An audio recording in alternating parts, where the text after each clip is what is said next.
প্রতিদিনই আমাকে কেউ না কেউ বলে শান্তনুদা শত্রুর হাত থেকে বাঁচান, শত্রুর হাত থেকে বাঁচান। যদি সত্যিকারের শত্রুর হাত থেকে বাঁচতে চান তাহলে আমি যেগুলো আজকে বলছি একদম মারাত্মকভাবে ফলো করুন। আপনি শত্রু বিনাশ হবেই হবে, কোনো অসুবিধা নেই, শত্রু নাশ হবেই হবে।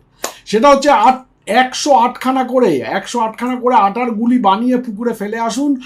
শত্রুর নাম বলে বলে ঘরের উত্তর পশ্চিম দিকে শত্রুর নাম করে দুটো ইট এইরকম টি এর মতো করে দাঁড় করিয়ে রেখে দিন।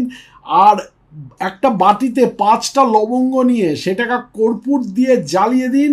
তারপর যে ছাই পড়ে থাকবে সেটা প্রতিদিন কপালে কণ্ঠেতে লাগাবেন 45 দিন ধরে, দেখবেন শত্রুর বিনাশ ঘটবে।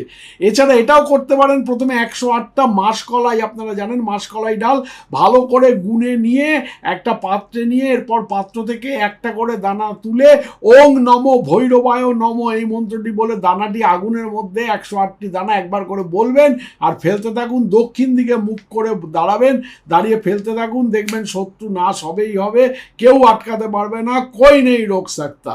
তবে জানবেন অবৈধ কাজের জন্য খবরদার ইউজ করবেন না, বা বাজে কাজের জন্য ইউজ করবেন না।